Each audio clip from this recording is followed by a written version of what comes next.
Because it starts off with them attacking Gunko. Gunko turns into Eam. Eam gets swamped. Then they go to, what's it called? The whole Dominaverse shit. Yeah, so we can go like a little catch-up type deal for like 5 or so minutes, and then we can get right into the chapter, because it's like, okay, are we streaming right now? Okay, cool. Do we have the name of the chapter? 1178, the chapter is called Waking from a Nightmare. Waking from a Nightmare, gotcha. Cool. So cool. I guess we're live again. Hi. Hi, guys. Two Wings Podcast. You already know what's up. Shit.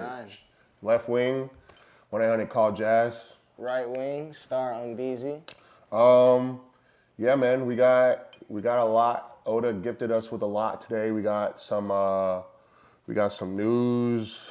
We got some reactions to get into for this Elbath Trailer that just dropped. Yeah. So it's a little bit, definitely a full pod. So first off, though, we're just gonna get right into just like checking in. So again, like, how you been? We did this at first, but we got cut off. You know what I mean? So yeah, just want to. We always gonna be real about it. The government tried to do this. But they couldn't bring us down. You feel me? You know, God did. But what's it called?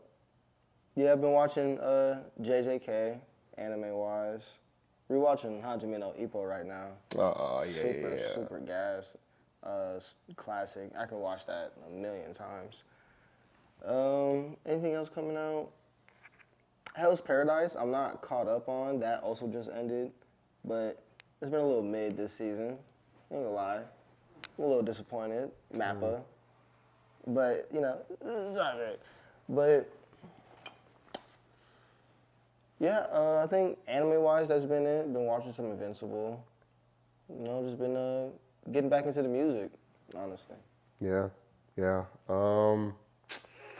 That's cool. For me, he said Invincible. Yeah, I've been watching the latest season of Invincible, season 4. That shit is so fast, bro. I just watched the newest episode this morning, so I can't get into it because Star's not caught up. But this is the best, if you know, you know, best episode of Invincible, hands down. Of the show? Of the show, I would have to go back and say it's a stretch, but at the same time, though, like, easily the best episode of season 4. Because that's how that season finale of JJK was hitting. It was like, that's contender for best episode. Oh, the season's already over? Yeah, that's what I'm saying. Wait, I thought JJK was doing it because they had 25 episodes, like... I think they're breaking it down into... I think their 1,000-year blood war... hey, bro, I don't know, man. I'm here just like... I'm mad just like you. It says... Bro, trust me, they gave us that fire episode and said, all right, y'all, we'll see you when we see you. Jacob, I think it says more than one ingestion is using primary URL, send one stream to primary ingestion URL type shit. I mean, I'm seeing that we are getting live feed on the... Okay. I mean, if it's... No, I'm not tripping. Okay, cool. Sorry, are we going... Is that a pause? Anyway, what's it called? Yeah. So, I mean, to my understanding, like the way that they used to do JJK, or like the way they did this most recent season was 25 episodes. It's always been 25 episodes, but even the Culling Games, not the Culling Games, but the Shibuya, that was broken up into like the first season. The hidden inventory arc and then the Shibuya incident. Yeah. So that I thought that they would have all one season. I thought that's how they were doing it for this season of JJK, where it's like, all right, like 13 to 15 episodes of like getting set up for the Culling Games, and then the next 15 were like in it for real. No, I don't think that's what we're getting. It's very unfortunate. Especially with like the animation that we got. We ain't see that animation all season. You know damn well they not being like, all right, guys, now here's this next one. All right, that's fair. Because it's supposed to only get more gas. Yeah. Like, JJK is kind of like, at least where the anime is, it's similar to like One Piece, where it's like everything's about to start getting real. Yeah. Like everything's about to turn up. Like if things weren't already turned up enough, everything's about to turn up. Yeah, manga readers were eating 2 years ago. And then we weren't eating at all. And then we were malnourished and starving and helpless. But now that the anime's back, you said malnourished. now that the anime's back, we good. I don't know. Akutami is kind of like Kubo, in my opinion, where such great story telling ability and such a way with creating captivating characters. Like, there's only a few people I know who can make characters in an anime, or the side characters, or side cast, that become more popular than the main cast. Yeah. And it's literally like Bleach and JJK, at least for me. So he's very similar to Kubo in that way, where he's really good at creating that outside world around his main cast, but then he kind of they dropped the ball. Like, and I think that almost the exact same thing happened where they were both rushed to finish the story, so they kind of just like, and just threw ideas. That, like, I don't like when they do that though, like. I don't know how it works in Japan when it comes to like. Because there's strictly deadlines. Like, I'm sure I get that, you know what I mean? But in terms of like wrapping something up, is it just the weekly deadlines that get to them? Or is it like, hey, yo, like we need this to be actually like done, like the series to be done? I think it's like a contract where it's just like, hey, we gonna do this, or we gonna work with y'all for this however long amount of allotted time, and within that time you got to give us a certain amount of chapters and finish this story out. You know what I'm saying? Yeah. So it's like, oh, we've been working together for 10 years and the deadline coming up. I've been working on the story for 10 years and building it up. Now I got to finish it out for this contract. I think that's like.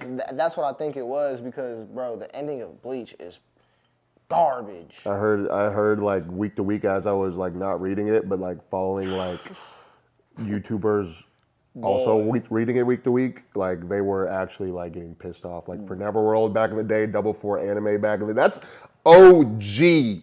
If you know for Neverworld and Double 4 anime back in the day, YouTube reviews, bro, that's.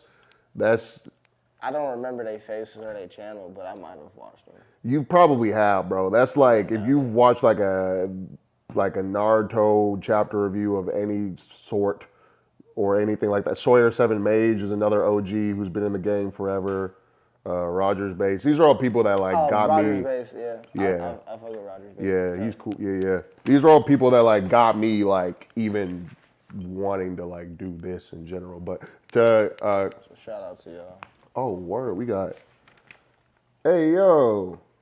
So we got people in the chat. I didn't even realize that. Oh, what? What's up, chat? Classic right here. Yeah. So we got. Ask the chat what they think about the series and stuff. About which Whatever series? y'all were just talking about. What's it called? Yeah, I guess their name is Ideal Collective 193. What you watching? What are you watching right now? He said, "Have you peeped Gachi Akuda?" Oh, Gachi Okuda is fire. Waiting on the second season for that. Okay. That is so fire. That's one of my favorite new gen animes, honestly. Yeah, that one's up there. I haven't watched it. What is it about? It's kind of funny. All right, so just a brief little overview. There's this little nigga named Rudo, and he lives in this society where they hate garbage down there. Where like it's a super clean society. It's broken up.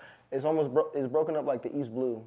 Mm-hmm. Like you have the Gray Terminal and you have the Gold Kingdom. Type shit. Yeah, It was just like that. But instead of like the Gray Terminal in this show is like it's like this slums, and then in the middle of it is like this giant pit. Mm-hmm. This just big ass pit, and they just throw garbage and criminals down there.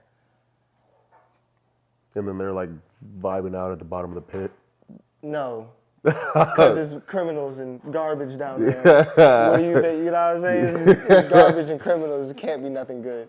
So basically, he gets framed for something, and he gets thrown down there. Okay. And it's an entire world down there, and he has to. His main mission is going back up to the upper world and clearing his name because he was framed. And that's the plot of the anime. That was a really good that was a good synopsis without saying anything. I ain't give y'all no details. So if you want to watch Gacha Yakuta, please do so. That kind of gives me like Dead Man Wonderland vibes. And the animation style is I feel like reminiscent of that or inspired. Type shit. Heard. Very grunge-esque. Okay. A lot of blacks, a lot of reds. Yeah, somebody said like color scheme type shit. Yeah. What do you think? Nothing. I'd love to hear that. I think that's my next question. Here at the Two Wings Podcast, we're a family podcast, and we.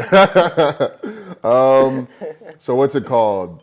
Okay, cool. We're just gonna run down your comments, bro, because we appreciate you for fucking with us. And also, shout out Maze is in the chat too with the yurt. Shout out Maze. Maze.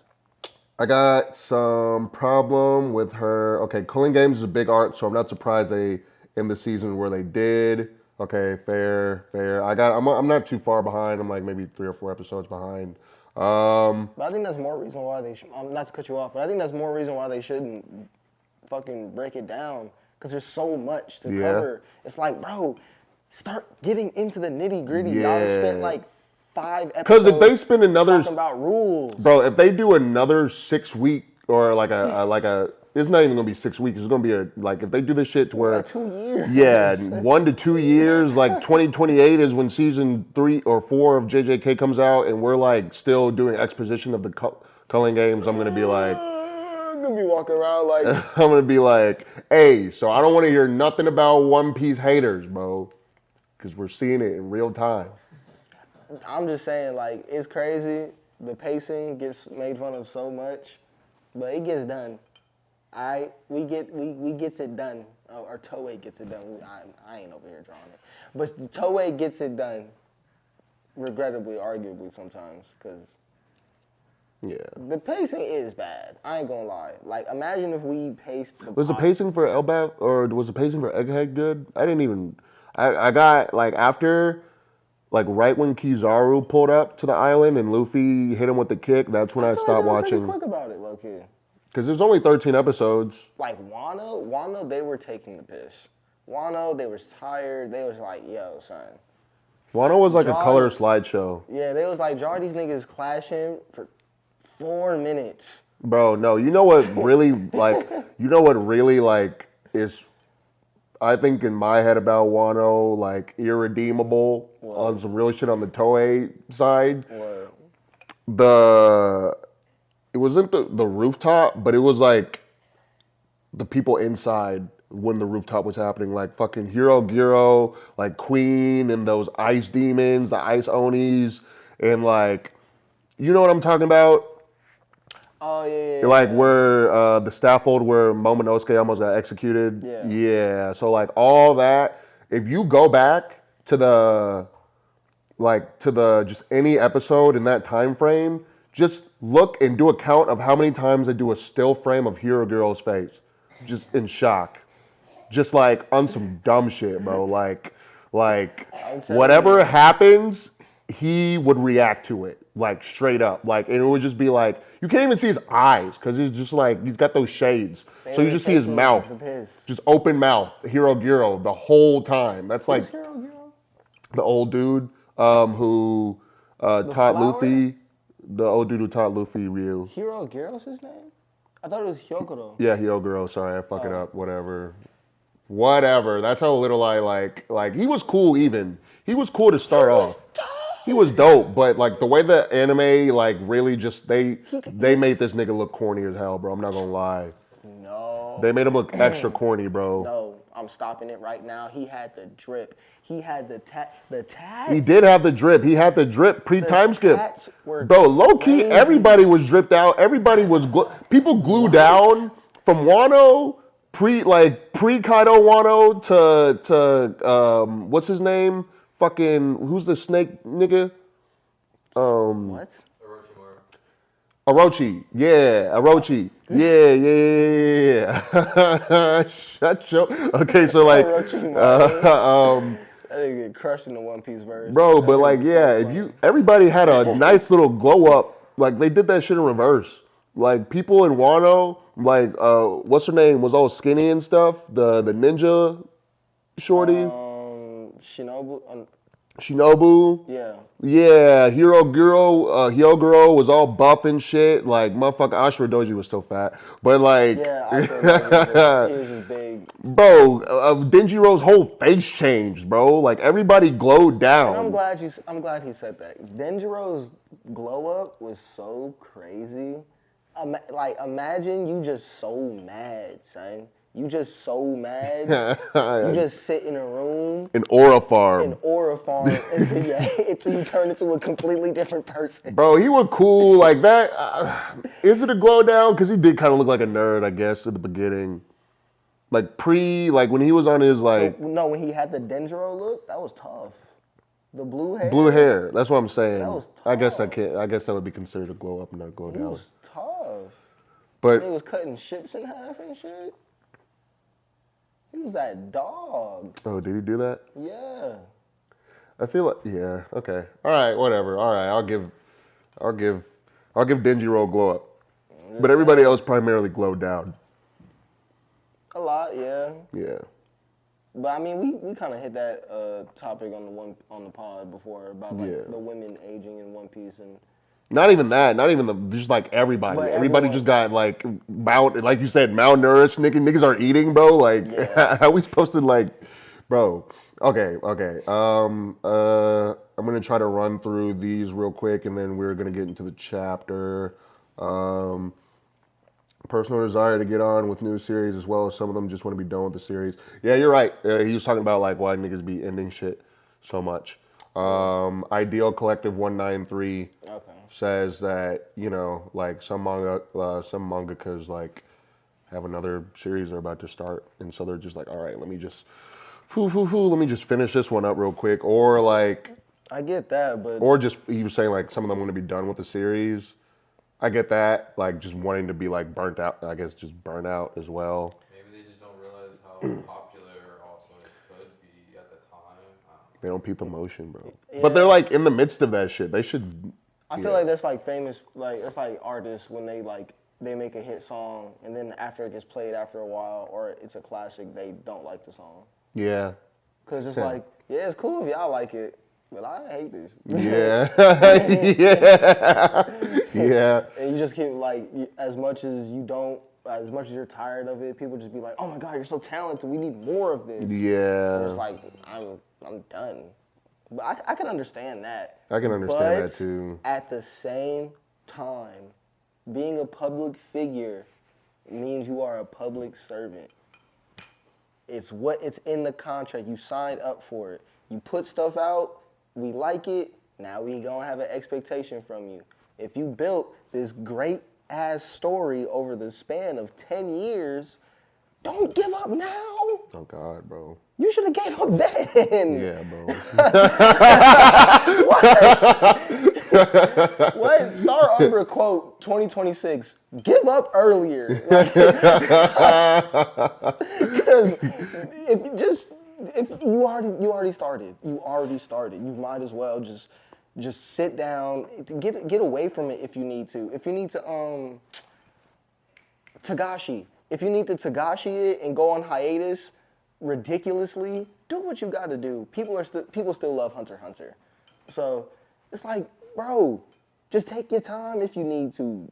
Don't just throw the whole bucket away. I'm type shit. A little rant of mine. My bad. Yeah, no, that's not cool. my bad, but It's a very fair take for you today. Thank you. Yeah, I feel that star. he's showing the burnout. Yeah, he's basically, I know he was feeling the burnout from Ideal Collective. Like, imagine if Oda was just like, ooh, boy, whew. Oh, God, bro. This nigga Oda is the fucking... Oh, see? Exactly. We all see now. If Oda was just like, you know what? It's been 25. I can sit back. Oda, I will pull up on you. I will box you. What?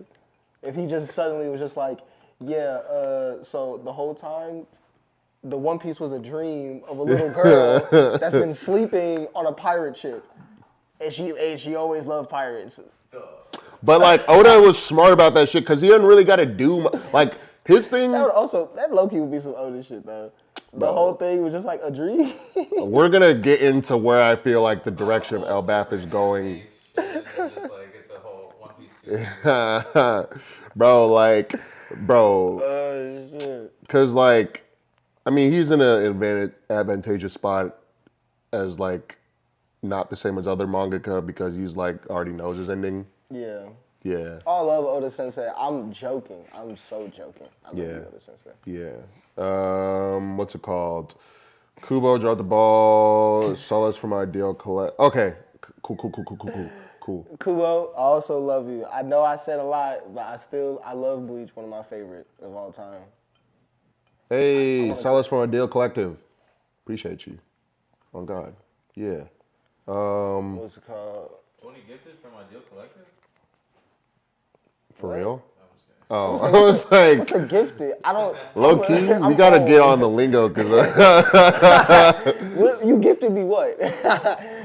very you solid. Cool. Just making sure, very solid. Good. Okay, this gold made. Watching. I got a question. Oh, they don't want to talk about spoilers right now, so maybe we should talk about the manga now. Okay, that's cool. Gotcha. We got a lot to kind of get into. That was a nice little warm up for this pod, but like we're gonna get into the chapter. What's it called? We got a lot to kind of go over. 1178 has a lot of the Easter eggs that were dropped in this chapter. Makes me think that, like, first of all, there's a lot of low-key confirmations, but it brings up a lot of questions too.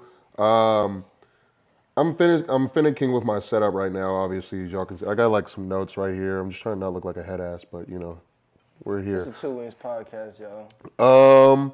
So we'll start off we'll get into the crux of the beginning of the chapter. It starts off with like Luffy. Where we ended off was Brook and Usopp had confronted Imu in Gunko's body, and basically Imu made light work of them. But if I'm being real, I don't even really like how easily they got out of that. You know what I mean? What do you mean got out of it? Like, not because it's just Imu. This is Imu. Like, this is the big bad of the show. Yeah. Presumably, yeah. Yeah, you know. So it's just like, you think it should have been like a little more costly? Yeah, I'm like, what? Even it was the same sentiment I felt. This is blast from the past, but like during Whole Cake, when Jinbei had left after Big Mom was chasing him exclusively, and was like, yeah, don't worry about me, I'll meet y'all in Wano. And the whole time leading up to Wano, I expected Jinbei to come back with like missing an eye or missing like an arm or a leg, because it's like, bro, this is a Yonko, bro. What are we doing? Like, we've built this character up to be this strong, menacing force that you don't just like exit from. Like, that's the whole point. You get into it with a Yonko, and that doesn't end well for you. You know what I mean? So like when this nigga Jinbei came back, all smiles, all limbs, bro, I was just like, I'm like, bro, it took away from the entire gravitas. I'm like, yeah, so like, in Whole Cake and what it did was like, it already made Big Mom, who was already like, the stocks are already down on her for multiple reasons. Like, I'm not gonna lie, Oda, no, not even, because I know we have this debate on Big Mom or whatever, but Oda, objectively, I feel like didn't handle her in the best way in order to get her to be loved by the fans. Like, if you break out the amnesia trope on somebody, you honestly don't give that much of a fuck about them. Sabo has an important role to play at the end of the story. And I was going to say, look, I ain't going to be that guy, but obviously, come on. Sanji had a whole, like, canonical, what's it called, nosebleed, like, almost death. He almost died over a nosebleed canonically. What's the point, though? The point is, it's just like goofy things happen sometimes. Goofy things happen, I guess, bro. Like, that's not even goofy shit, though. That's just like some though. That was a whole like. Oh, you talking about the amnesia? Yeah, but that's what I'm saying. It's like. I thought you were talking about Jinbei coming back. No, but I'm just saying like those things happening to those characters doesn't really take away like. You wouldn't say that takes away from Sanji. You know what I'm saying? No, I don't think it takes away from Sanji. So I would say like, it didn't really. I mean, if anything. I thought it was an interesting perspective, especially her interactions with Otama. That was cool. That was the one time that she was a good, loving mother ever. But it just made sense where it's like, maybe that's who she would have been if she wasn't a pirate. Like, her name is Big Mom for a reason, and she got a bunch of kids. Yeah.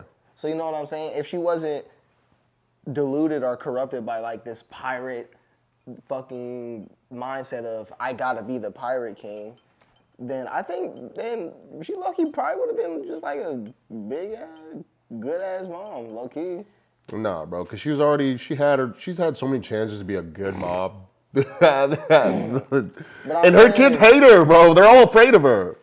I mean, would you not be afraid of your mom if she was like 86 feet tall, could rip your soul out your body? I'd be afraid of her. Turn your soul into like anything. I wouldn't. I would be afraid of my mom if she started to rip out her own kids' souls. That's when I would start to be afraid of my mom. Yeah. Like she did. Does that. That's what I'm saying. Like, would you not be afraid? Yes. It's like, that makes perfect sense. But I'm just saying, like... It's like having Kaido as your dad. Would you not be afraid of this nigga? I don't think Yamato was really afraid of that nigga for real. Because she got the DNA to not be afraid. Nah. She can get hit and still be walking. Okay, we'll revisit the Big Mom for another day. But like my point on that was just like, okay, like we've got this character who's facing this character where it's narratively like it's put into the narrative that there's a huge gap in power between these two characters, and now we're fighting, and it's like, all right, what's up? You know what I mean? So it's like Usopp and Brook. Brook has been MVPing his way all throughout, basically from like, yeah. So we going since Thriller. Okay, cool. But so if it's Brook, I'm like, all right, I guess. Like, plus he's bones. Like, you can't even really kill that nigga anyway. Whatever. Like, but the fact that Usopp and I like that he stood on 10 and like got into the scrum of it with Emu, because I'm like, okay, cool, this looks like a big Usopp like moment or whatever. Yeah. Like this is what we need from him in Elbaf. Like, and I like that when he was like, I ain't gonna lie, I just remembered everything that happened. This whole time I was trying to remember what happened between Gunko, Usopp, and Brook. Mm-hmm. But it was when Brook was like talking about the princess or whatever, and Emu was like, yeah, you know too much. I gotta. And then, okay. Yeah, to where it's like, yeah, I don't know. I mean, like, I guess that was just my big thing. It's not the end of the world or whatever. Obviously, like, Usopp's like a pivotal member of the crew, but it's like, okay, cool. I thought and I didn't expect him to like die or whatever right then, but like low key, I'm just thinking like, okay, this is obviously like Oda kind of unveiling a little bit of what Usopp's coming of age will look like in Elbaf or whatever. Yeah. Not even to get too much on it, because were they struck? Like like the attack, was it like they were struck by something? They were struck by something. That's where I'm. Okay. Yeah, and that's where. Should we just do this now? I mean, but Sabo survived this. He survived getting stabbed. But that's Sabo, bro. Come on, but he survived getting stabbed, like with Eames' tail. Plus, but like, let's be real. How many times do people get stabbed in One Piece and they like come up, they eat that? Well, that's what you're to your exact point. But that's, so if they just got smacked, I don't, you know what I'm saying? What I'm saying is like, and like, I guess we should, happy birthday, Usopp. April 1st. Happy birthday, Usopp. You know what I mean? Also, happy birthday to our producer. No cap. It's your birthday today, bro? Yo, low key. What? Bro. Because I'm a good co-host. Our producer is Soge King. And I'm a bad co-host. Yo. Hey, but low key though, I get a pass. You always get a pass on the first year. That's what it is. Yeah. Shout out producer. And shout out Usopp. But that's as far as that goes because I don't like Usopp. No, but so like with that being said, because we're already like talking about the Usopp stuff, like might as well just bring it up right now. So I guess in that I just felt as if he needed to have. I just thought like in my head I'm thinking like this is Emu and he's been portrayed as this cold, callous, doesn't care. We've seen him destroy, quote unquote, just because it was close. You know what I mean? So he's looking at Usopp. I'm thinking in my head, I'm like, he's about to just get right to it. He's gone. Like, and not like in my head, I'm not thinking that Usopp's gonna die or Brook is gonna die, but I'm thinking like, because like they shouldn't just come out of this conflict with Emu where Emu bucked at them unscathed to me. Like that just doesn't really hit for me. I'm not gonna lie. That doesn't hit for me. I can understand that. And I want to say like, but with that being said, like, do we feel like Usopp has a greater role past just confronting Emu that one time? Is that it? See, and I was debating that while reading the chapter because I think this whole thing that's been built up with Usopp's character is that Elbaf is going to be the arc. Like, Elbaf is going to be his whole cake or his Wano or his time to shine or his leveling up. Mm-hmm. We have had not 1 nanosecond of time to spend on Usopp. And quite frankly, I still don't see any significant boost in character or strength coming from this arc from where we are. Really? Because look, let's say they get Eam gone. Let's say they get the Holy Knights gone. All right, cool. I mean, the most important things is where are the books, rebuilding, making sure the fire is gone and rebuilding that. Loki, what's it called? Is Yarul alive? Mm-hmm. Okay. Yarul, wasn't he wounded? No, really, no. Oh, no, it's that Dory and Brokey were on their way to kill him, yeah. But they never made it. Got you. But I think there's just a bunch of things that are more important than Usopp. Even Chopper. Like, Chopper got a highlight. Yeah, I think out of the left field, out of the corner. I don't. Oh, are you done? I don't know. They said that about Frankie and Egghead. Exactly. That's because it was Egghead. It was supposed to be Frankie's arc because it's like Vegapunk is his idol, and it's like we left Egghead, and it was like what the fuck. But we did bring Egghead. We did kind of bring Egghead to Elbaf, and Vegapunk literally brought him with us, and like it's like a continuation because he has he literally has the mentor now with him. Yeah, now he's with him, and like we just saw, he just got a power boost because of Vegapunk type shit, you know? What was the power boost? Sokola. The cola thing. Yeah, but that was in Elbaf, so. Yeah, that was like 2 chapters ago. So like I think I'll disagree. I think that Usopp has at least another power up. I want to say that he's got to have another power up at least. Cause bro, no way we're getting off of Elbaf, which is a whole different. I could see him like adapting some of the Elbaf like biology maybe to his arsenal. Mm-hmm. That's it. A couple more tricks. You know what I'm saying? Like. I mean, he has observation hockey, so maybe he'll grow in observation, right? You'd like to think that, especially because fucking Van Auger, his counterpart for Blackbeard's crew, can literally teleport. Yeah, so he's got to be able to anticipate. Observation, huh? Yeah, I think he'll at least get observation. I don't think we're necessarily done with him. I also don't. I think we can low-key rule out the whole Usopp's gonna die theory. I ain't gonna lie. You think? That's what I'm saying. That would have been the perfect time to do it. It would have been this arc. So that's what I'm saying. Like, I'm gonna say that's debunked. I don't see that happening unless it's some random plot point in a later arc where some big bad is going on a rampage and Usopp's, stop, and gets attacked, and then Luffy goes crazy or something like that. Yeah, I did like. Sorry. No, you're good. Go ahead. I did like it that.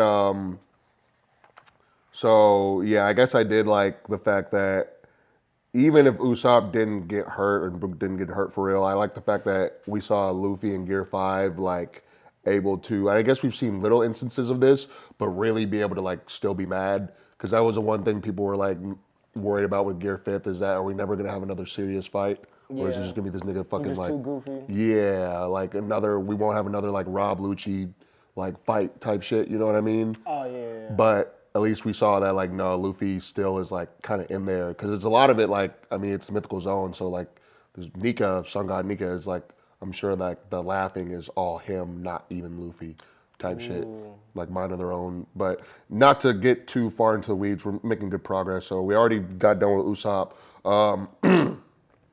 We can just speed run the breakdown of the chapter, like the events, because I want to get into like, I think that there's a lot that happened that needs to be like broken down. It started off. Well, I'll give the. Go ahead. Since you got the notes. So cool. Like, yeah. So Usopp and Brook get returned by Luffy to Nami, which the people in her group consist of Nami, Jinbei, Sanji, Frankie, and then a captured Killingham, right? So, off-screen captured Killingham, really. The head of Killingham. Yeah, and then like, also we cut to Emu and Loki fighting. Luffy gets back to the action, tells them to be safe with Usopp, and then while Emu and Loki are fighting, Emu gives a little bit of lore on Loki, which is the giants. Yeah, and just to what's it called? Saying that there was a giant crew that used to sail the seas. Yes. With the captain who was particularly bigger than the rest of them, and they were surrounded in mist and would attack unseen, and there would be government agents. And they would attack government ships only, and there was like a giant overhead like flying thing that was always said. So. Oh, did they even attacking it while it's remaining unseen? Because you pretty much did that verbatim. Of a massive flying creature until the dots connect. So yeah, that's basically like, yeah, that's a hey. But like, that's cool because it's all right. And what I wanted to get into with that, just very briefly, was when I heard Emu say that about Loki, I immediately thought that maybe Loki could potentially have been that silhouetted figure that we saw in Thriller Bark. You know what I'm talking about? Let me, hold on. Is this for the stream share, Jacob? Yeah. All right, let me see. Thriller Bark. Let me see. I'll show you. Yeah, Thriller Bark has been a minute. Oh, God. But wouldn't he have been locked up? Like the stream. You are absolutely right. Guys, my theory just got to be debunked in real time. I was like, hold on, I'm pretty sure. Yeah, the two in this podcast, we keep it on it. and that's what I was thinking of. Like, even when Eam said it, I was like, Loki has been either locked away or captured. Not had the fruit. So he's been captured. Yeah, he's been captured for the last 6 years. Because he got captured right after Harold. He killed Harold. Well, that's that. So I think it was like the previous user. I think it has something to do with like the galley law thing, or like the like ancient like pirate, like ancient giant pirates. Not ancient because I don't think they're all ancient, but I think it was kind of like a similar thing to like Harold, or like maybe like an ancestor of Harold. Because even it said, I think that the fruit. Oh, Guru's in the chat. What's good, nigga? Hey, bro. What's up, twin? I gotta. We'll talk about it in person when we see each other, bro. But hey, I was gonna ask if you saw Guru. Did you see that new episode of Invincible that came out today? That's all I'm gonna say. Star hasn't watched it, so that's all I'm gonna say. But yeah, shit's getting crazy. But yeah, you're exactly right. Loki would have been captured in that time, so that debunks that. So that's good. So, what I think it is, I think it was like Harold's predecessor, which kind of like clued Eam into even wanting the fruit. Harold's predecessor, who clued Eam into wanting the fruit. Because if Eam's been alive for like a grip, then I feel like he saw like this previous band of whatever and was like, I gotta have this fruit. Or yeah, I'm pretty sure the people. I think Emu must have been alive in that time of the ancient Elbaf warrior god dude. Yeah. So I'm pretty sure that's probably what he saw. Because Emu, like when he saw it, he was like, "Oh, I already know what this is," type shit. Oh yeah, that's probably who he's referring to, the warrior god of Elbaf. Let me It's probably him. Oh God. My computer's about to die, so let me grab the. Jacob, is this a charger also? No, it's not. It's whatever. Ugh. Oh, cool. Dismissive this machination. It's an Invincible reference. I'm sorry, y'all. That's not bad. I just have random soundboard things in my brain. You're right. Ugh. But yeah, but I think it's a connection to Galileo though, because isn't Galileo supposed to be like this group of giants? Yeah, the Galileo giant. They're the ones the ancient giants that were frozen in ice, and now that raises the question of were they frozen by possibly the warrior god? Yeah, type shit. Damn. And maybe they weren't frozen. Maybe they were preserved, like with salt. You know, so good question, good stuff. But okay, what's it called? Just to be like good stuff. Yeah. 1, 2, 3. On break. Make sure we get through all the point. Goddamn. Yeah, I thought it was also cool that Loki or Emu revealed his true form to Loki and Luffy like right after that shit. What was it? I think he's just tired of niggas trying him. Yeah, he was tired. He was like, bro, exactly. That nigga got fed up and he popped out. He was like, yo, no, I'm done. Like, nah, bro, because I sent these guys to deal with y'all specifically and they ain't getting it. All right, I'm pulling up. But he popped out, and that was something else that I wanted to raise because he popped out just like how he popped out of Saturn in God Valley. Yeah. Like actually coming out of this nigga's body. Like so, I think that confirms that Gunko has the Abyssal Covenant now. Yeah. Which, because I think before she was just a devoted blade, so I don't think she might have had that.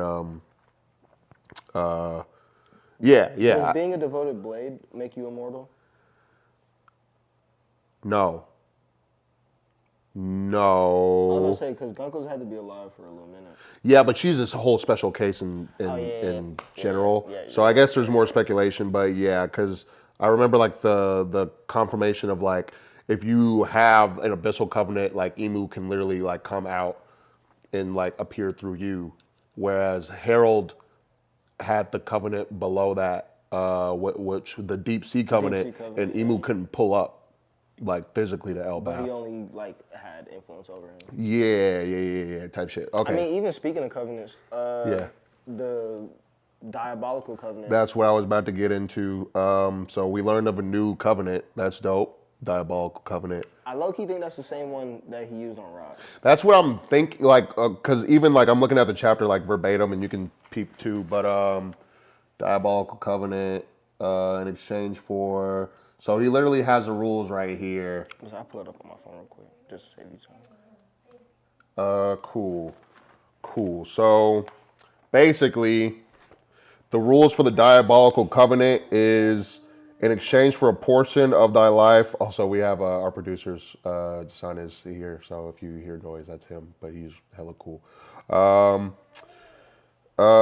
In exchange for a portion of our lifespan, I will give you greater spin. So, when he says in exchange for lifespan, is he talking about he's going to take Luffy and Loki's lifespan out, or is he saying that in exchange for my emu's lifespan, I'm going to give y'all power, but in exchange, I'll have to hate each other? I don't know if he's taking his or their lifespan. I feel like it would make more sense if it was his but it's saying lifespan. a portion now. Yeah, a portion of thy lifespan. I will like, give why- you. So that's what I think. Because what is thy? Is thy my? Yeah. Okay, right? In Okay. exchange for a portion of thy lifespan.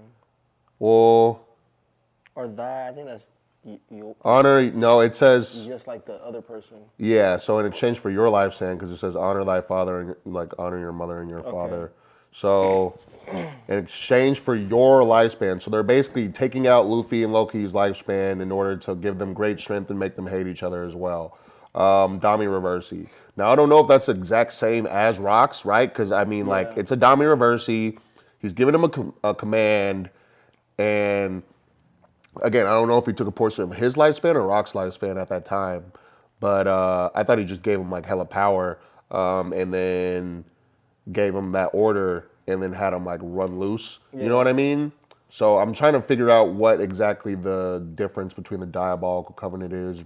I've been trying to figure that out behind From the Dami scenes of the Reversi. podcast, honestly. Yeah. Been doing my little research on it. So like I don't know, like from what I've seen, and yeah, this one I'm just gonna go ahead and say that they're pretty much the same thing, right? Similar. No, it's similar but different. Yeah, the Just wording, slightly. the wording had like the fact that the wording is like bolded. I feel like it has to be like something specific. Yeah, it's like similar to Dami Reversi but different. Maybe it's like maybe their only objective in this form would just be them hating and killing each other, as opposed to like going out and rampaging in Emu's name. Yeah.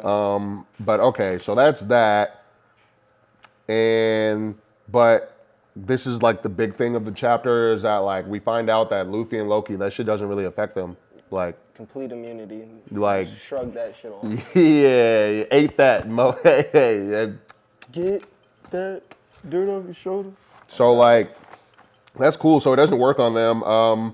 They seem to be able to also like they seem to be one of the rare people who can actually like damage Emu, because Emu's like gotten his form like Who have we seen attack Emu though? we've seen specifically a group attack from Roger, Rocks, Garp, Whitebeard, Big Mom, and Kaido.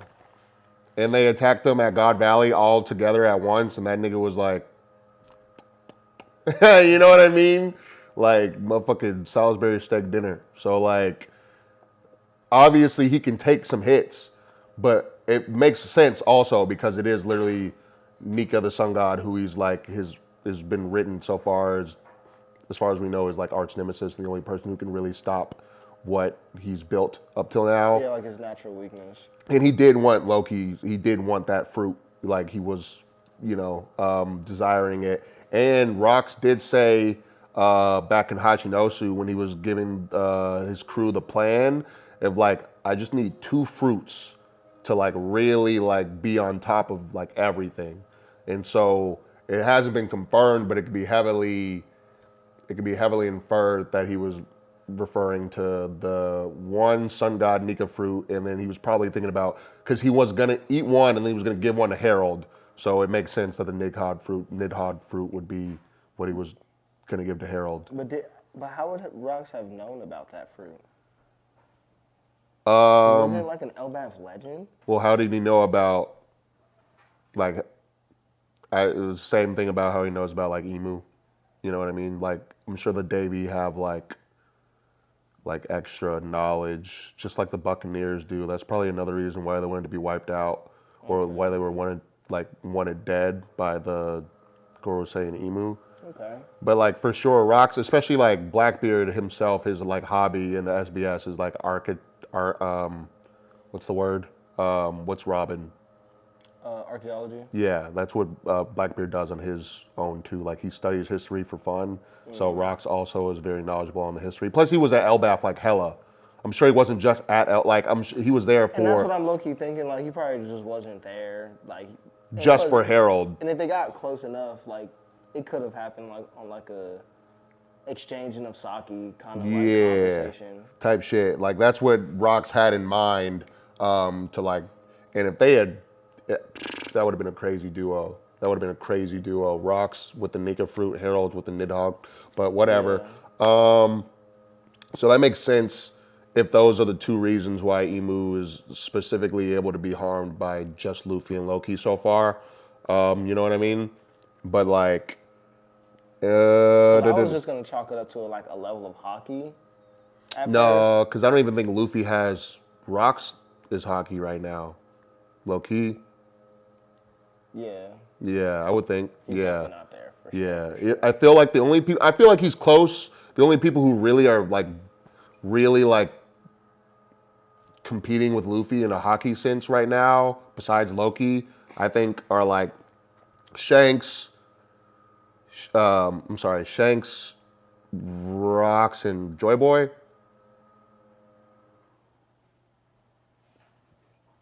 You say that's the only people comparable? Not comparable, but the only people who like I think have a step higher of hockey than Luffy at this moment. Luffy, okay. Yeah. You wouldn't think? I mean, we haven't seen any type of... Or Dragon. I would assume that Dragon has like a comparably high amount of hockey. I'm leaving that to headcanon, y'all. He's Luffy's dad. Yeah. And Garp's son. He also hasn't done any feats in the show. Like, he's done a lot for the story. Bro, Shanks wouldn't even be alive if it wasn't for Dragon. That's not a feat of strength. Getting shot and crawling away and getting saved is not a feat of strength. It's a feat of resilience. True. And what did he build? The resistance. Fighting wasn't his strong point. Bro, you know this nigga Dragon's gonna come up crazy. He's popping out crazy. Bro, he's he's popping out. Shut up! No way, bro. Dragon just tells niggas where to go, and he go. That nigga's the head of Dunder Mifflin. Dragon's a fraud, bro. Until I see something else. Bro. Hey, what do y'all think, bro? Dragon is a fraud. Comment what you think in the chat, bro. What's the chat talking about? I'm sorry, we haven't been attentive in this. All he did was change the weather at Logetown, which isn't confirmed. Let's get out of here. Bro. And what, he might have changed the weather at East Blue? You know he changed the weather, bro. Ain't no other nigga changed the weather but him, bro. You know it was him. Bro. I heard some theories that he might be on some like... Bro, people thought Roger had the flame fruit because that one excerpt with him and Garp talking and then the flame went out. Bro. You know for a fact. Niggas will say anything. You know for a fact that if this nigga Dragon pops out or when he pops out, bro, you think Oda's just been saving him for nothing? I think Oda's just gonna have him like lead the war. Like the war is gonna need a commander. You know, niggas need generals. Yeah, but like, you don't think he's popping out in... No. Bro, Akainu is got them hands, bro. Him and Akainu are literally the same. Like, they're the same age. They're on the same faction in the military. Bro. Dragon didn't do what his dad did, which was punch mountains in ships. You don't think that nigga Garp had Dragon on a crazy regimen after what he was doing to Luffy? Bro, this nigga, no, probably not. You're crazy, bro. No. All right, how much are we gonna bet? We got to do some. Okay. We gotta bet some right now. Right now. What? Right now. All right, but what's because what is the actual dragon is at Nick? He's on fraud watch. Is he a fraud or not? Is he gonna be revealed to be a top 5 contender, or is he gonna be Dragon? Okay, that's what we'll say. Well, yeah, I'm saying that Dragon's gonna be top 5. He's gonna be one of them ones, a pivotal fighter, responsible for taking out a very strong faction. Like he's gonna have his own fight. That's gonna be like a big boy fight for him. I feel like he gonna do some shit where he gonna end marriage joie and all that shit. Get rid of all the Tenryubito Bito and stuff. Stuff on like a government level. Like when it comes to niggas throwing hands, he not there. You think Sabo got better hands than this nigga? Yes, he's the Flame Emperor. What are niggas talking about? What? What? Yes, it's Sabo. What? Yes. Someone said they think he's gonna die before the series is up. He might, but he definitely he throwing them bitches before the series is over though. Off screen, bro. Oh God, niggas a bum. Speaking of, he's a top 5 disappointment like Harold was. What we thought Harold Harold? No, we thought Harold was gonna be the shit. Sad ass life story. Bro, but he was the strongest nigga ever besides Rocks and Emu. And he sold it all for nothing in baldness. What? Are we reading the same story? He ripped off his horns and had nothing to show for anything. His son went through it. Both of his sons. What? They said he taught Sabo how to fight though. Wasn't that low key though? Wasn't that low key? That Hatch? was also Kuma. That was Hatch. That was like Kuma and Hatch. Oh God, that was in the Fishman. I'm not even gonna lie. I'm sticking up for Dragon right now, but that was Kuma and Hatch. Dragon got no hands. Bro, he has hands, bro. He doesn't. Hey, bro, he's wilding. Hey. Let us know in the chat, bro. Hey, either put L Jazz or L Star in the chat, bro. Either. Star, you bugging. What? No, bro, nah. Yeah. Y'all trolling me. Y'all bro. ain't never seen Dragon do shit, bro. Bro, If y'all did, that's the point. He's cooking, bro. Let this nigga cook. We didn't see Shanks do damn near nothing for how many chapters before he pulled up on some crazy stuff? But guess what? At least Shanks has feats, all right? He has feats. He's done things to imply a level of strength. When he pulled up to Marineford and everyone said, I guess I'll go home, that implies that he's strong. Yeah. When a nigga pulls up and it gets windy, that does not imply he's strong. That implies that there's a draft. This is a One Piece world with the craziest weather. What are we talking about? Sabo's not strong. What are we talking about? Sabo's not stronger than Dragon. He's got name attacks after Dragon. He does, bro. Okay, He's not naming his attack after a sorry nigga, bro.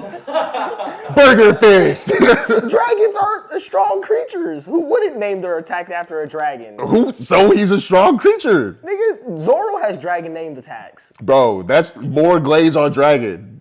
No, that has nothing to. He fights dragons. So yeah, he has a no, bro. This nigga is a bum, son. You get burgers with the Dragon Claw.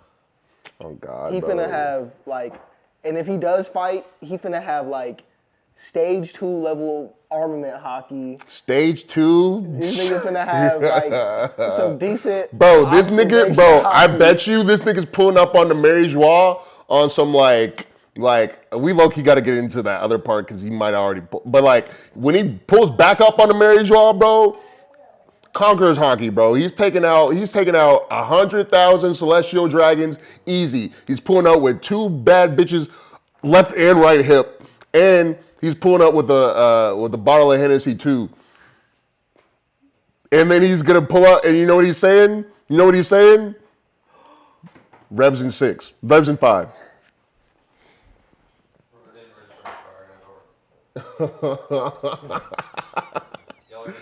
Yo, our producer didn't register his car in my apartment complex, so we gonna see if he's cooked or not, chat.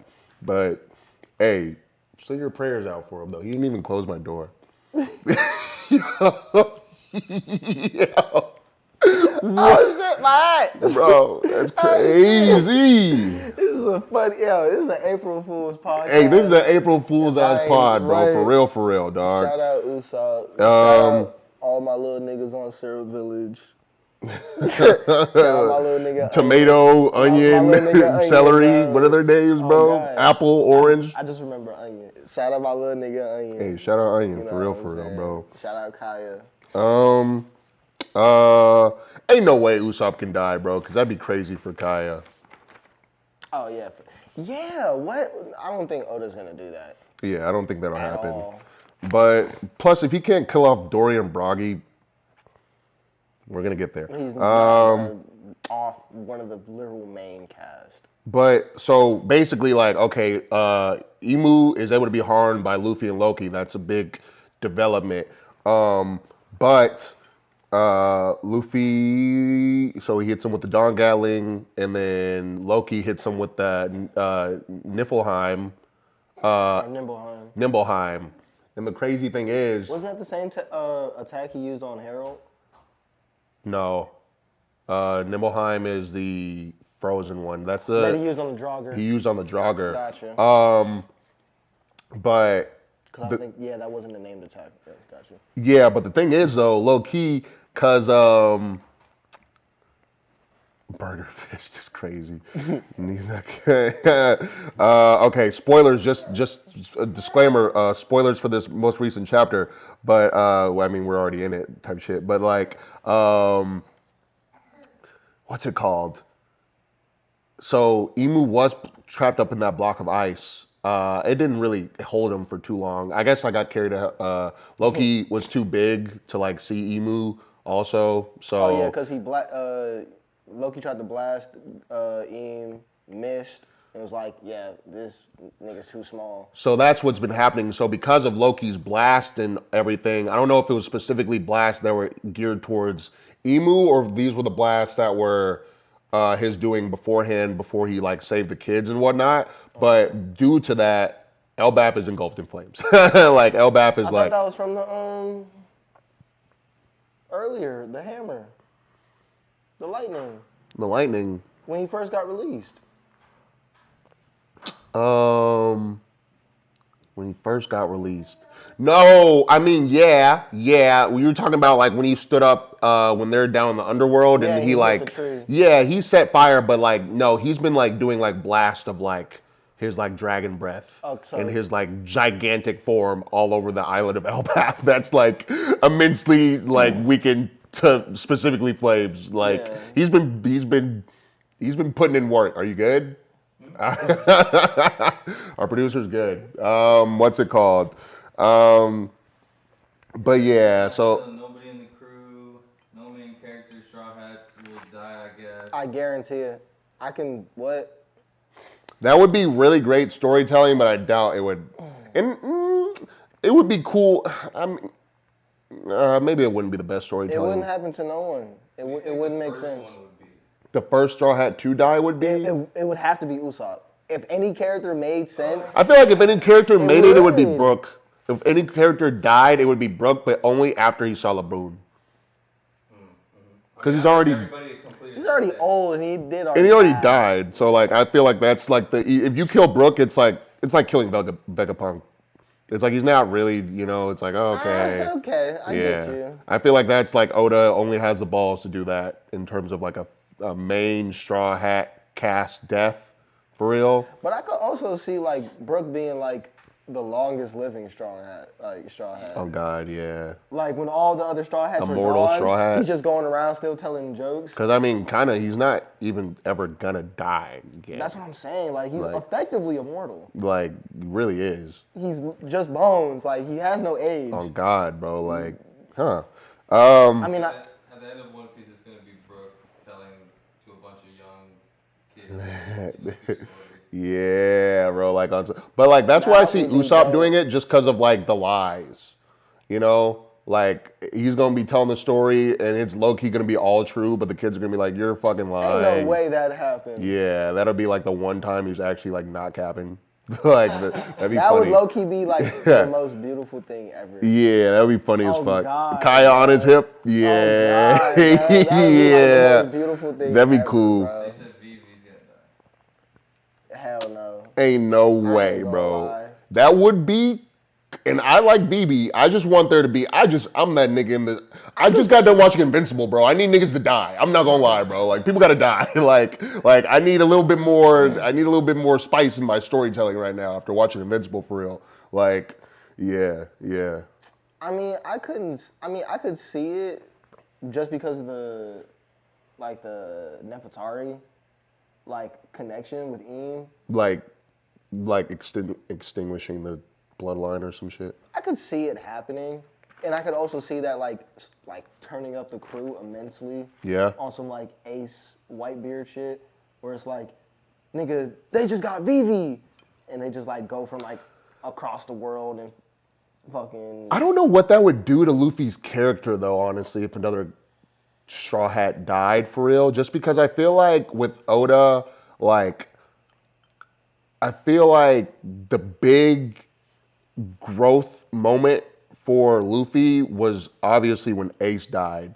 So that's when Luffy really got that hit of reality of I'm not strong enough to do this. I can get myself and the people who I care about really hurt or killed if I just run around willy-nilly I own the place. So I need to take a step back and recoup and regather my strength. So and he came to a lot of you see the growth because right after Ace died, it's okay, cool. He's comatose and then wakes up and goes into an enraged state, right? And then you see the growth from cut to Wano, and Luffy's breaking the news to Tama about Ace, and he's just matter of fact Ace is dead and he's not coming back. Straight face, he's grown with the straightest face. That was low key one of the oh my God. That hit right. So I feel like Luffy already had that gut punch of all right, fuck, I can't do this right now. So maybe it would be redundant maybe to have another close member of Luffy's die, because I feel like this is all that he's worked for, is he's literally gotten to this point. I can see Garp dying. I can see Garp dying. Definitely. Oh yeah, honestly I think Garp, you think Garp is gonna die, or you think he's gonna make it to see the Marines get changed? That's what I think. I ain't gonna lie. I didn't think he would survive the Aokiji situation. Ideal Collective thinks that Garp is definitely gonna die. Or the Pirate Island situation. I didn't even think he was gonna survive that. Yeah. To be real. Because I was like, look, it's Garp. This man just punched a nuke into the ground. That's cool, but. Because I was watching a video actually where it was highlighting the dichotomy between Roger Garp and is it Roger Garp and Rocks? No, Roger Garp and Whitebeard. Because Garp got to basically they were saying Whitebeard got to live his life free. He got to do what he set out to do, and he basically was yo, you're not gonna take me alive. I'm gonna fucking stand up, no scars on my back. I'm gonna live the life I want. You know what I mean? I don't want to be the Pirate King, but I'm gonna be free, and I'm gonna whatever, have my family. And then Roger was all right, I kind of have an expiration date because of this illness, but I'm gonna take this death into my own terms. I'm gonna spin it. I'm gonna start a new age of piracy. I'm gonna, basically. I'm gonna reclaim this death. This isn't execution. This is me starting a fucking era. You know what I mean? But Garp is more so it's he chose his position, and he's kind of just I feel like Garp has had the most tragic low key. Even though he's lived the longest, his life has been a tragedy, because it's okay, everybody who I really love is I had to watch my grandson die because I chose my duty. You know what I mean? The Marines are still not reformed. And in fact, I know who's at the top of this shit, and it's some evil demon, but I can't do anything about it by myself. So it's Garp is in this I feel like he's low key like a very conflicted and like. I can see Smoker becoming the same. You think Smoker? I can see Smoker becoming a similar character. Legacy. Because, like, his sense of justice isn't, like, in the same way, like, kind of like a Fujitora, where it's like, their sense of justice isn't just black and white. Yeah. Like, their sense of justice is really, like, about the people and about the well-being of the people. Yeah. To the point where, you know, when the Straw Hats saved Smoker, he was just like, all right, get out of here. I'll chase you next time I see you. Type. Like. But I feel like if any important to the story character would pass, I would think Garp. You think? It seems like it can have the best, but like the best effect from it. Like, yeah, because that would be someone close to Luffy. That'd be someone close to Kobe too. That'd be someone that could be like a passing of the torch. Yeah, like just as the Marines as a whole, it's like we got to move off the hero of the Marines type deal. What's it called? Unknown caller. What's it called? Yeah, but like basically we have to. I think that would be low key makes the most sense. Yeah, Garp dying. I think that would do it. Or people think that Shanks is gonna die. Ideal Collective said Garp and Shanks. I don't think Shanks. Definitely not until. I feel like stuff has to happen first before Shanks dies. Like I feel like Shanks is still moving pieces to like for the final war. I also feel like just realistically, when it comes to like characters and their strength and the whole what's it called? Power scaling of the show, Shanks is top 5, literally. Yeah. Shanks is a top 5 contender. I don't see him just getting bested in battle, unless he's maybe like doing something crazy, like maybe Shamrock.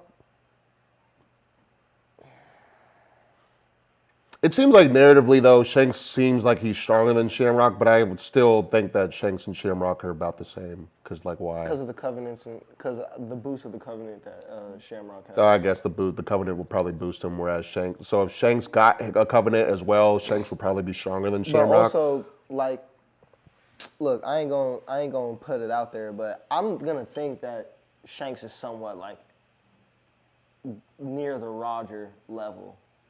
For sure, yeah. Being that he's the only person to ever replicate Divine Departure. And he's probably like a little bit younger than Roger was, like when he died. And that's what I'm saying. Even with his age being taken into account, he's in his prime, like literally his prime. I don't think he's gonna. I think he's one of the least likely characters to die. You think? Anything, I would damn near bet all my money that he wouldn't. I'm not gonna bet all my money that he wouldn't. Before Shanks. Only reason I don't see Law dying now is because if he was gonna die, I feel like the Blackbeard shit would have. Oh no, I think the Blackbeard. I think if he was gonna die, it would have been against Blackbeard, right? I think Dressrosa when he fucking got. I mean that too. That too. Whooped. Yeah. Ain't nobody get their ass whooped more in an arc than Dressrosa. Maybe Robin in Annie's Lobby. She was just getting slapped around though. She got fucking She was like biting on the curb of the cement for Annie's Lobby, getting dragged 10 feet away from like her death. You know what I mean? Like she was literally, like she was holding on with nothing but her teeth. Like that's crazy, bro. The Law was getting fucked up. Law was getting fucked. Law was in a fight. Like that's the difference. Like that nigga Law got his arm cut off. He was in a fight against someone who was trying to hurt him. Like he low key literally would have died if he didn't move his in like his organs. That's what I'm saying. Bro. Like you'd have been finito. Blow New Jersey up. Yeah, Winter's Island. I like if it would have been any time. It would have been Winter's Island, and I think because Law has like he's got he wants to learn the history, so I think he's not a threat to us anymore. He's probably gonna join the crew. We don't even know if Big Mom's dead. We don't know who Oda gonna kill off in the damn story, because obviously people don't be staying damn dead. Okay, unless your name is Port Guys D Ace.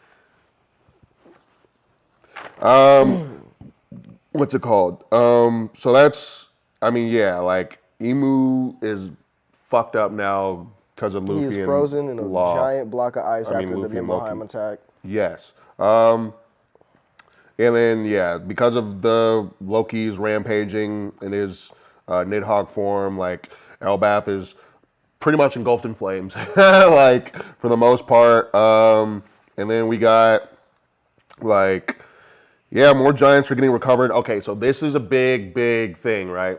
That I want to get your opinion on, because, like, I got mixed feelings on this shit, too. But, okay, most giants are recovered from the Dami Reversi, return to normal. Chopper's been cited returning some of these giants back from Dami Reversi to their normal state.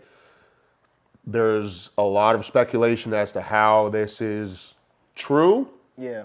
And a lot of theories ruminating in the community that Chopper has eaten actually the human fruit model forest god, like Luffy ate the now, yeah, Nika, fruit. So, like, at first when I heard it, like, last week, I wasn't really a fan of it. I'm still not quite sure how I feel about it right now, only because I'm like, I feel like you only get like one real big, like, especially for a main member, like, character that's been with us so far, you only get one, like, reveal of, like, oh, the secret fruit that I had is actually this fruit instead. All along. And it's like, all along, it's like, okay, cool. With Luffy, that's fine. All right, whatever. But it's like Chopper now. It's like, what, is Nami the fucking rain god? Like, like, what? No, that's how I feel about Dragon. I, like, low-key saw a dragon rain god theory that, like, was kind of making some sense, but I'll let you Same. cook. But yeah. I don't know about the forest god thing. Like, that's what I put in my notes, that I was speculating that had something to do with that forest god. I've seen some things that it was relating to him wanting to be, like, the cure-all for the world. Yeah, like, it's like how Vegapunk was talking about, like, fruits are like a manifestation of desire or whatnot. Exactly. So I think it's one of, like, it might be that. Only he could have just awakened his devil fruit unknowingly type shit.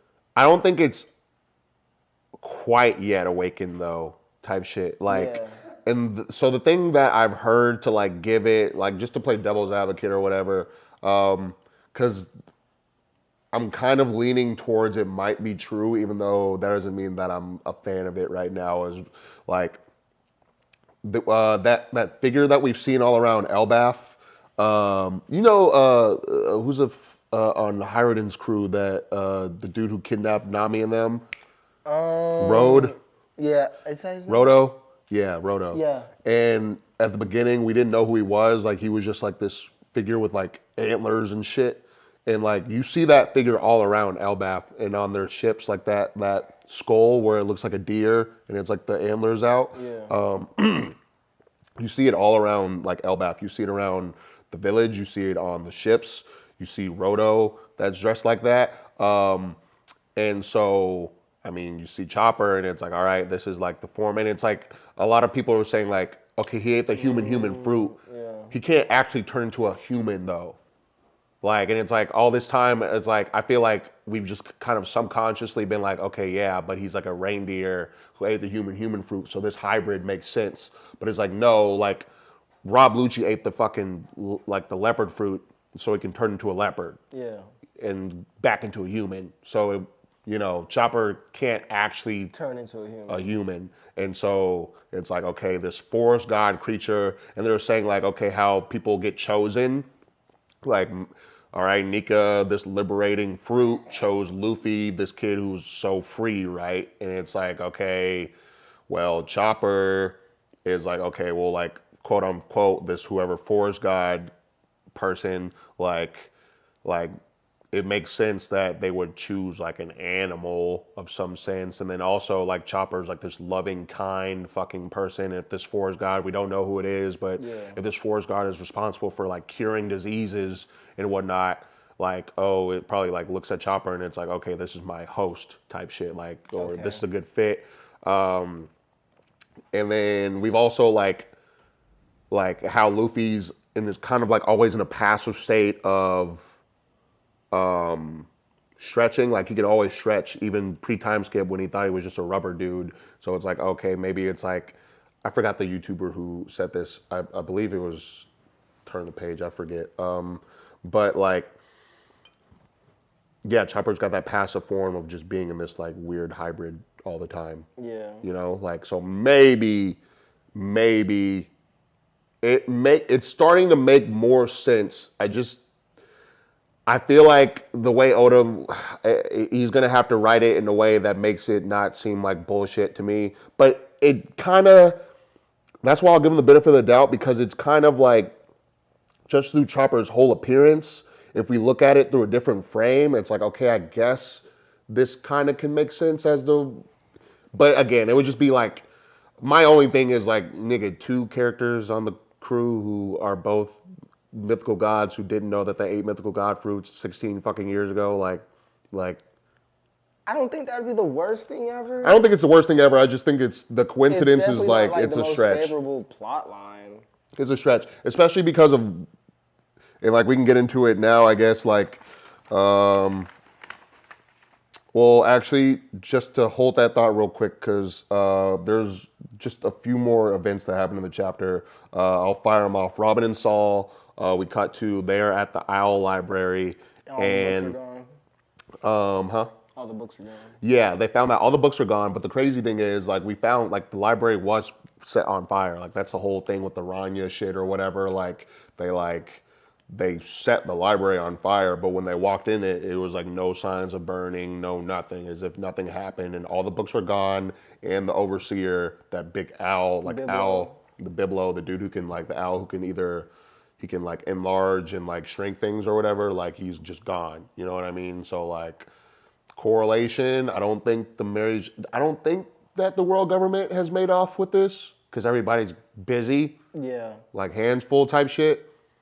So I don't really have any speculation as to who might have. Maybe the man marked by flames is lurking around Elbaf somewhere. I don't know who else. Scopper's been busy. I was about to say. Everybody's been busy. But isn't he recovering? Yeah, Scopper, like, no way. Yeah. Like, that nigga done right now. Yeah, and he wasn't even, like, he was been in the underworld during all this, like, healing, you know, like, so that's just, like, off rip. That's the only person on my radar who I can think could possibly have done anything to help is, like, man marked by flames. I don't even know if that makes sense. I don't really know. That's just, like, the only character who I know isn't tied up, you know? Yeah.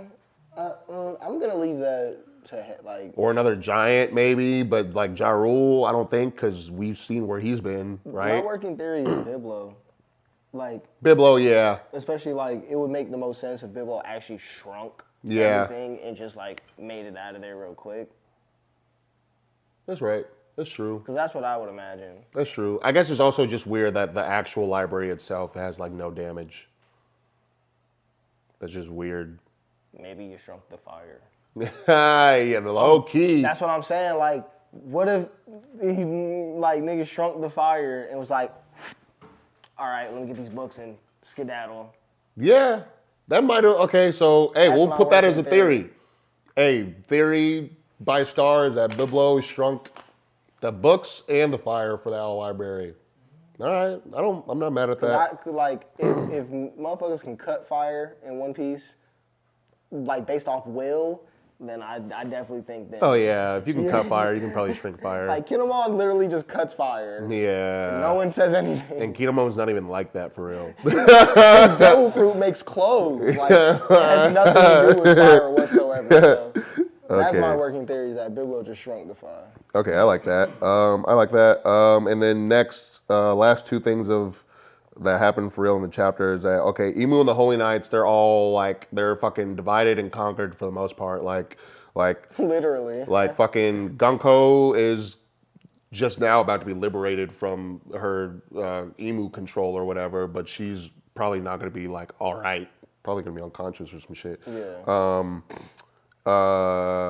Killingham is severed.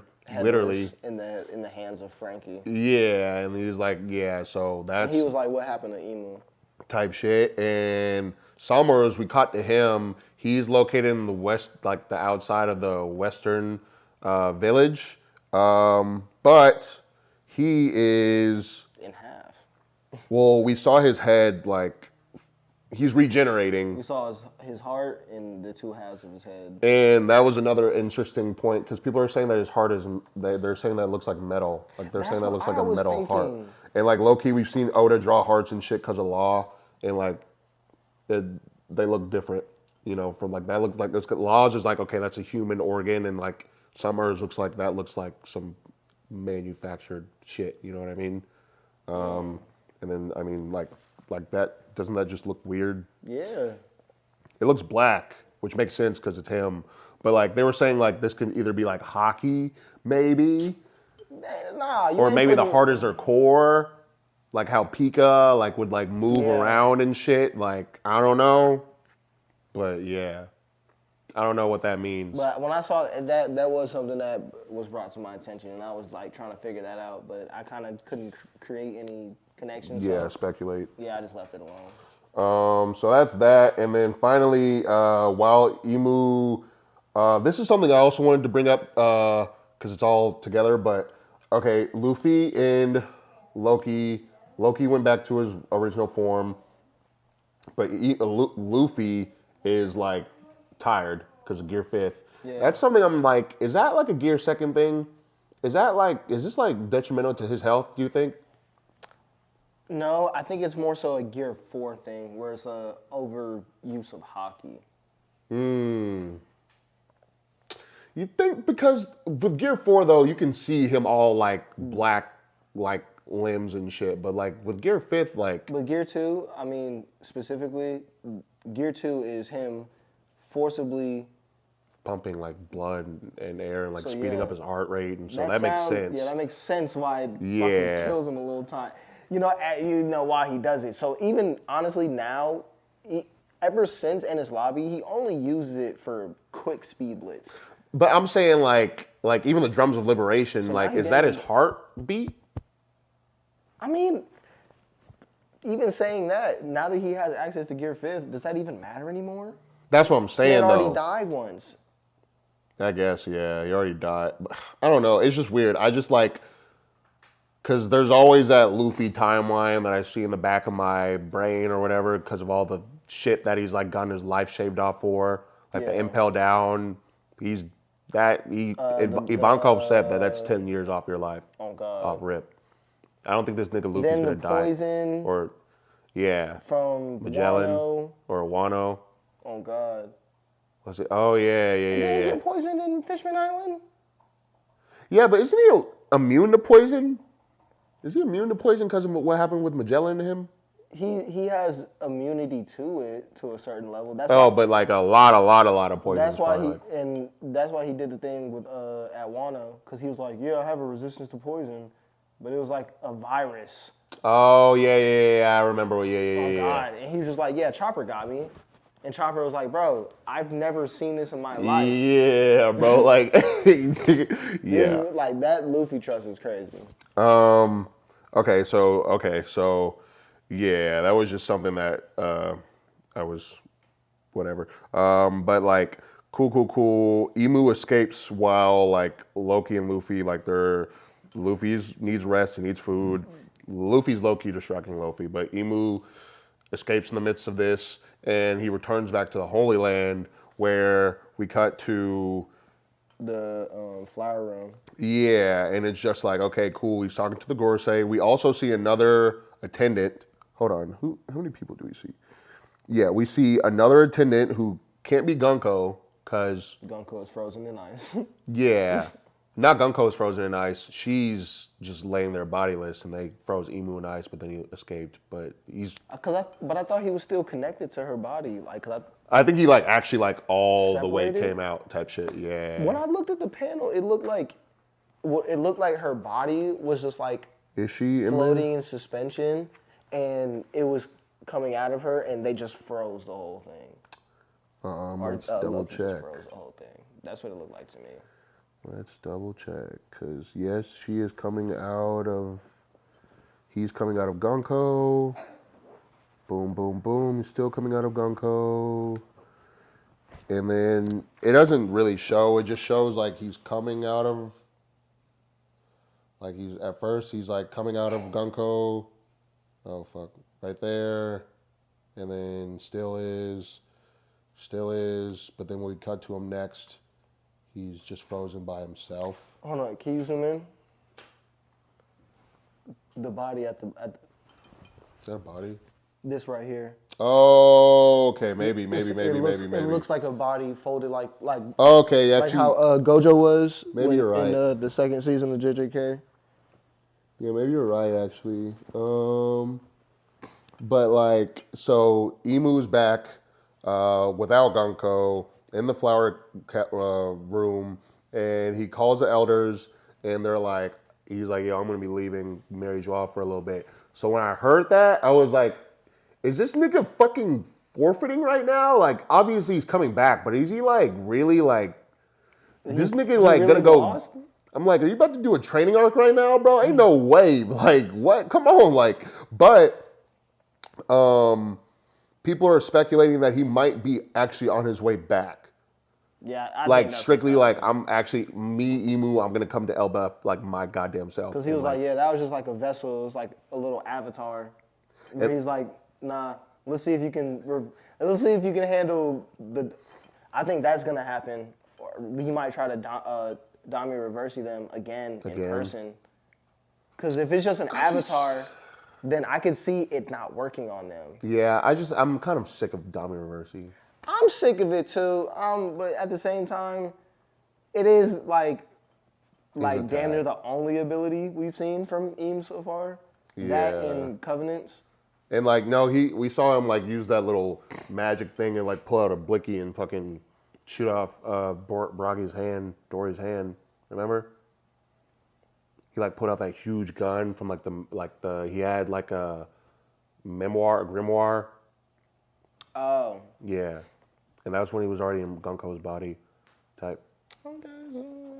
But like, so like that's what I was thinking, like, I think that's what's gonna happen, and like low key, cause in my head I was like, this just all seems too easy. Like, did we already win? Cause I'm like, and I get it, I like the growth in Egghead, where it was like, all right, we got a Buster Call, we got Kizaru, like all these things that used to fold us. It's cool that we're washing shit right now in this exact moment in Egghead.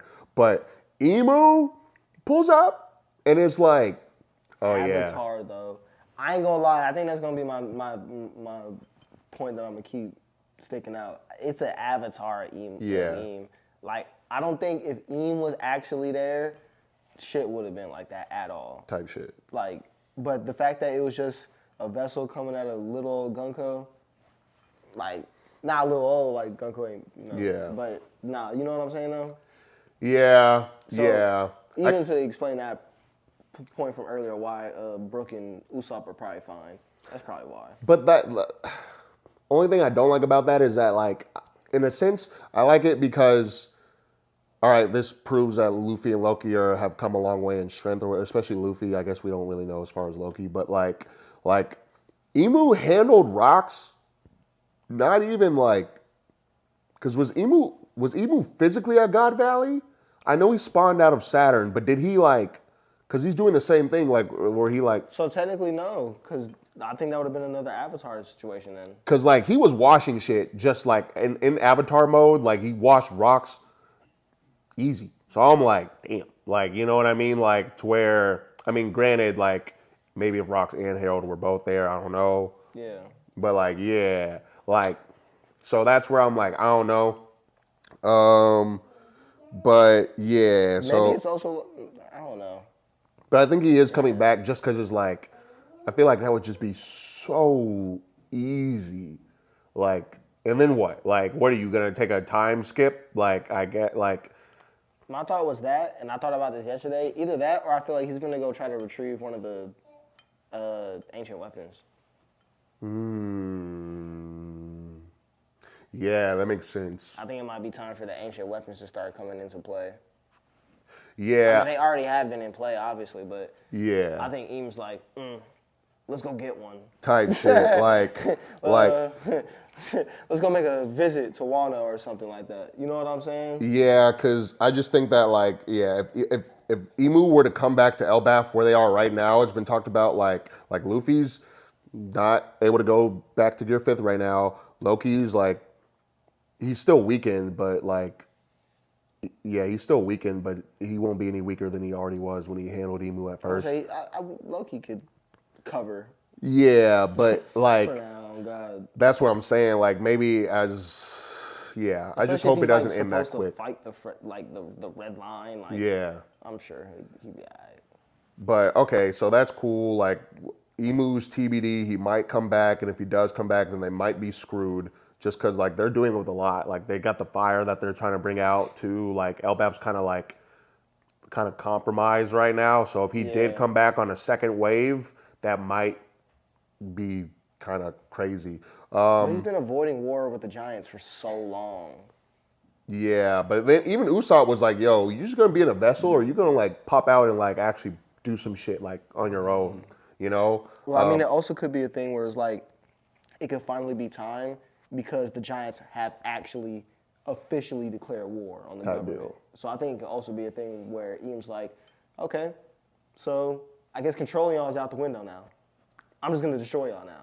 I think it's gonna be one of those. They did declare war, yeah. Okay, heard. And then lastly, just on the chapter, we see this black ship, like, in the ruins of Mary Joie. There's only two people who that can be. Either it's the man marked by flames because he's been known to have a specifically black ship, unless it's just, or it's Dragon. Because we already know that Dragon's siege might have failed. Because he already did low-key, like, invade the Holy Land. That's why they sent off Shamrock to go deal with that. So I don't know if this is evidence what is Dragon gonna do for this show? Like, he already raided Mary Joie. Like, I'm sorry, just go back a little bit. Like, I knew this was gonna give credence to what you're saying. Like, Dragon's, like, come on, he already is raided Mary Joie. What else he finna do? Bro, but he hasn't, like, popped out for real yet, bro. He's scared. He's shaking in them hockey boots. Yeah, in terms of, like, everything that happened chapter-wise, I think that's, like, cool, Gunko, Chopper, Dragon, boom. What if did go back to Wano to go get the poneglyph, and, like, now that Kaido and Big Mom aren't there no more, he just, like, murks half of everybody. Like, Luffy and them go back over there, and they're like, yo, what the heck happened? And, like, Yamato's, like, half dead or stuff like that. And they were like, oh, tried, but... Are you talking about Emu? Yeah. That's what I'm saying. Like, I feel like he might go be like, all right, let me go scoop up Pluton now. Well, that's why, because I think that's where Blackbeard's headed right now. I think Blackbeard is headed towards Wano. And especially because he just picked up Caribou, and Caribou knows. Right. Yeah, Caribou knows where Pluton and Poseidon is. So I think Blackbeard is either going to Fishman or Wano. But that could be a cool interaction between Eam and Blackbeard, like the Rock's inheritance. That could be crazy. That would be wild. Ooh. But to Jacob's point, I do think if Eam pulled up to Wano, they're not doing nothing. Yeah. Oh no! What are they doing? Nothing. What? Auto-Tune Pro 11, Auto-Tune 2026. What's it called? They're really defending Wano. Just Yamato and Momo. That's it. Yeah, and I don't think Momo's mastered his powers yet. We don't know, but exactly. I definitely don't think he has. And Yamato's go, but not. She didn't even fend off Kaido, so you definitely not fending off Eam. So yeah. Cooked once again. Wano might be cooked. Wano might. There's also cool. So that was a chapter. Like I said, there was a lot that happened. It was jam-packed. I think right now we still want to watch that Elbaf trailer. It's just 39 seconds. Do we want to do that? Live react to that? I feel like like fuck it. Yeah. They said, my guess is Blackbeard is getting. Also, some news is just for the pertaining to the live action to the trailer. or the live LBAF action? trailer. No, I'm sorry, the trailer. LBAF trailer. What'd you say? Shamrock's and Nami's voice actors were revealed. Shamrock is gonna have the same voice actor as Nanami from JJK. Yeah. That's homeboy with blonde hair, glasses, right? Mm-hmm. Yeah. Loki is gonna have Gojo's voice actor. So What a goat. that's what I'm saying. Like I literally said that. I was like, bro, a goat has to voice a goat. It just only makes sense. And I think another voice was revealed, but Loki don't remember. Okay, let's. Nah, no, those are the two main ones. So we'll do it like this. Loki. No, because then they can't see it. Okay. I was gonna say we can play it on the TV, but then the crowd can't see it. Does this look level? Yeah, sure. Is this centered? What? The computer? Yeah, you're good. Okay. Okay, so without further ado, y'all, we're gonna go ahead and get into this live reaction of One Piece and LBAF arc.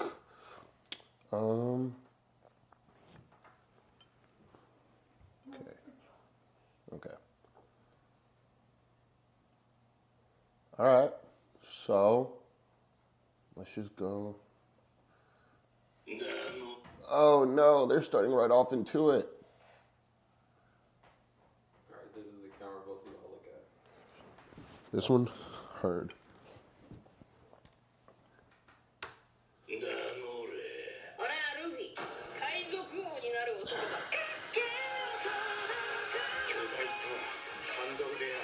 Size difference is crazy.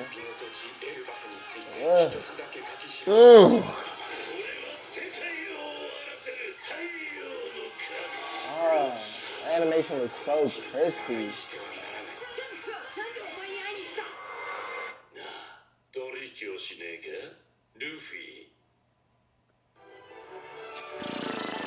Wow.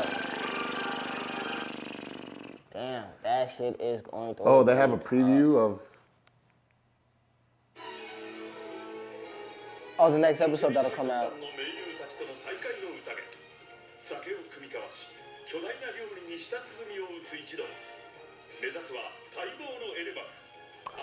Oh, that's the Barto Shanks. What? Remember when Barto fucked up Shank? I mean, Oh, we're gonna see that? Yeah. Hey. Yo, that's dope. I thought that happened way earlier in time. Right? I don't know, It but seemed like that happened a long time ago. that's fucking dope, bro. That was sick. I ain't gonna lie. Okay. Oh yeah, One Piece comes back like this month. I think like next week. Next week, for real. Literally. For the anime onlys. But I'm pretty sure it like it's either like this week or the week after. Anime returns on April 5th, so 4 days. Damn. Told you. Yeah, buckle up. Anime, we getting back to it, getting back to the nitty gritty. Ooh, that seems like. Do you want to maybe live react to that episode? Can we do that? The newest one? Yeah, I don't know if that would. Are you caught up? No, but I mean like not to the anime, but like I'm caught up. I'm caught up. In general. I do want to watch LBAF animated. All right, we could get into a little bit more, but I think we're gonna cap it off right now. Yeah. Oh man, I'm not gonna lie, I got like some more theories I want to get into, but it's been it's starting to get a little lengthy. We got some stuff to do after this. Looking at my imaginary watch. Oh yeah, I have a show tonight. I have a show tonight at 10. An hour or two? No. It's at 10. Oh, it's at 10. Oh, don't give me it. Yo. His cortisol just spiked. Oh, fuck. Yeah, y'all. That's another episode. We had Who all pulled up? Oh God! Shout out to this.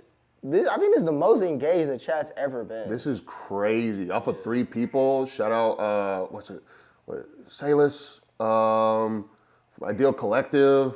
Shout out Maze always. Shout out Brew. Motherfucking all. Shout out the YouTube family watching at home. Shout out to y'all. Love y'all. Yeah, y'all had like a consistent 4 viewers at a point. So that's cool. That was tough. That's tough. We're doing the damn thing, and we're glad to have y'all a part of it. Yeah. So actually, and this is an idea that I wanted to implement, and I'm gonna just do it live real quick.